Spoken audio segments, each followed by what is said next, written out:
Stock x ray, इसमें हम आज बात करेंगे एक ऐसे शेयर की जिसने काफ़ी तूफानी स्पीड दोनों साइड से चल रही है। केन्स टेक्नोलॉजी का शेयर देखिए 100% रिटर्न देगा या नहीं, आज सवाल सबके मन में ये है, क्योंकि पिटा बहुत तेज़ी से है। और क्यों 100% रिटर्न देगा, इसके पीछे के दो तर्क हैं, और ये हमारे तर्क नहीं है, ये दो बड़ी रिनाउंड रिसर्च कंपनियों के तर्क हैं। मैक्यूरी की एक रिपोर्ट आई है जो कह रहे हैं कि इस काउंटर पर वो बुलिश हैं। 7700 रुपये का टारगेट उन्होंने दिया है। आज इस काउंटर पर देखो आप, तो ये काउंटर नीचे से एक अच्छी तेजी दिखा रहा है, 7% ऊपर है। अब जेपी मॉर्गन के अनुसार भी शेयर में गिरावट के बाद अब ये शेयर काफ़ी सस्ता मिल रहा है। उनके अनुसार 7550 रुपये का टारगेट है जेपी मॉर्गन के अनुसार, और वो कह रहे हैं कि पी टू ग्रोथ रेशो, जिसको पी जी रेशो भी बोलते हैं, पैक रेशो भी बोलते हैं, ये 0.7 पर आ गया। और जितना वो शेयर कवर करते हैं, जनरली एक रिसर्च हाउस कुछ ही शेयर कवर करते हैं, तो उन शेयर्स जो कवर करते हैं उसमें सबसे बेहतरीन ये वैल्यूएशन वाइज शेयर उनको लग रहा है। आज इसी कॉन्फिडेंस की वजह से इस शेयर पर कॉन्फिडेंस स्ट्रीट में लौटा है। शेयर का प्रदर्शन देखते हैं कि ये शेयर का प्रदर्शन पिछले 3-4 ट्रेडिंग सेशन में ऑल टाइम हाई से कैसा रहा है। 3 ट्रेडिंग सेशन में 30% गिर गया था। 5307 रुपये का हाई था 3 ट्रेडिंग सेशन पहले, और 3750 रुपये ये कल गिरकर लो बनाया इसने। शेयर का अगर ऑल टाइम हाई देखोगे तो 7705, जहाँ पर कि टारगेट आ रहे हैं वहीं के टारगेट भी हैं। जहाँ इसका ऑल टाइम हाई था, माफ़ कीजिएगा, वहाँ के टारगेट भी हैं 7700 रुपये के करीब के। तो ये ऑलमोस्ट अपने ऑल टाइम हाई पर पहुंच जाएगा। ऑल टाइम हाई से कल तक की क्लोजिंग पर देखेंगे तो शेयर 52% नीचे था। अब शेयर गिरा क्यों? देखिए, जो लोग इस स्टोरी को शायद नहीं देख पाए, जो नहीं डीप में जा पाए, उनको थोड़ा सा ऊपर से दर्शन करा लाते हैं कि कोटक ने पिछले हफ्ते एक रिपोर्ट जारी कर इस कंपनी पर सवाल उठाए थे। उन्होंने कहा था कि अकाउंटिंग में गड़बड़ी है, ठीक से कंपनी अकाउंटिंग नहीं दिखा पा रही है। कोटक ने कंपनी की बैलेंस शीट में भी स्ट्रेस की बात कही थी। सब्सिडरी की बुक्स में इन्होंने कहा कि गुडविल की जो वैल्यू है वो गलत तरीके से दिखाई गई, इवैल्यूएशन इन्होंने ठीक से नहीं किया है, जिसकी वजह से कंपनी के शेयर में पिटाई हुई। और कंपनी को और पिटाई का सामना क्यों करना पड़ा?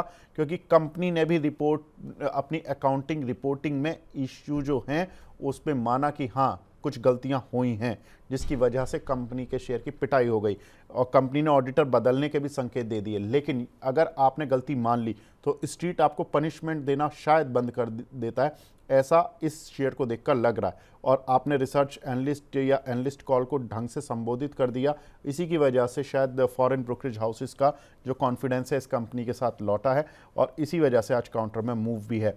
कंपनी के फंडामेंटल पर नज़र डालें तो auto, railway, defence, nuclear sector में आईटी सॉल्यूशन देती है।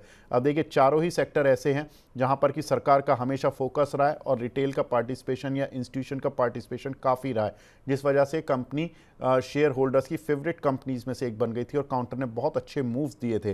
कंपनी का अभी भी 8500 करोड़ रुपए का कैपेक्स प्लान है, जो आने वाले कुछ वर्षों में ये पूरा करेगी।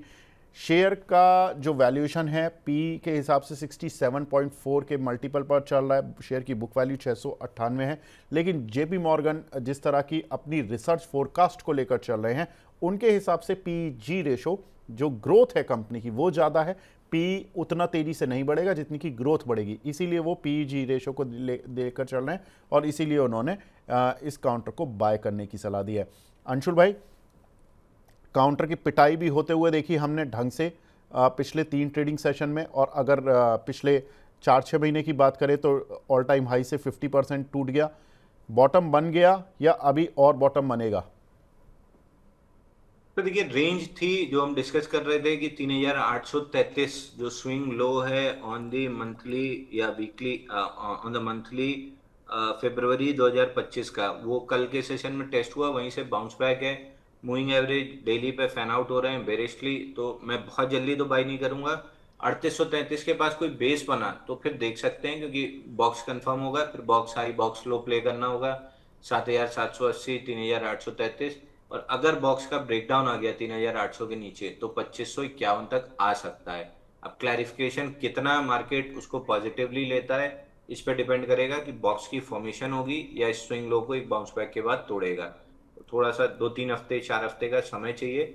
फिलहाल एक टारगेट अचीव हुआ है तो बाउंस बैक कर सकता है। तो बाउंस बैक तो अंशुल भाई एक तो आ ही चुका है।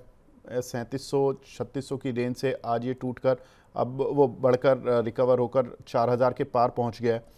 तो अभी किसी को अगर कोई ऊपर के रेट का फंसा हुआ है तो वो होल्ड कर ले, डर तो नहीं है, या तो 3700 देखिए 3800 के आने का वेट करे तब एवरेजिंग शुरू करे? तो देखिए अगर ये बिल्कुल गला काट ट्रेड है, आपको बहुत एग्रेसिवली इसको मैनेज करना होगा। अगर लेना है तो यहाँ पे लेके आज का लो 3700 का स्टॉप लॉस डाल दीजिए, और 10 डे मूविंग एवरेज 4850 के आसपास है, वहां तक का बाउंस बैक प्ले कर लीजिए। आइडियली मैं ये नहीं प्ले करता अगर मेरे पास कोई पोजीशन नहीं होती। अब मान लीजिए कि मैं फंसा ही हुआ हूँ ऊपर पे, तो फिर मेरे पास कोई ऑप्शन नहीं है, मेरे को ये 200-250 पॉइंट की रिस्क लेनी पड़ेगी, ताकि 800-900 की अपसाइड में मैं कुछ अपना लॉस मिनिमाइज करके निकल सकूं। तो वही है, मजबूरी वाला ट्रेड है। अगर आप मजबूर नहीं है तो मत कीजिए, अगर मजबूर हैं और फंसे हुए हैं ऊपर, तो एक 800-900 पॉइंट की बाउंस बैक मिल सकती है, उसमें निकलने की कोशिश कीजिए थोड़ा सा एवरेज करके, और जनरली एवरेज नहीं करना चाहिए। तो फ्रेश किसी को बाय करना हो, सोचे या नहीं सोचे आज के मूव के बाद? नहीं नहीं नहीं, नहीं सोचना। अगर वही मैं बोल रहा हूँ, अगर नहीं है तो बिल्कुल इससे अच्छे अच्छे स्टॉक हैं करने के लिए, इसको नहीं देखना चाहिए। अगर फंसे ही हैं और मजबूरी है, तो फिर एक बार 200 पॉइंट की रिस्क लीजिए, ऊपर 800-900 मिलेगा, वहां पे एवरेज करके निकल लीजिए।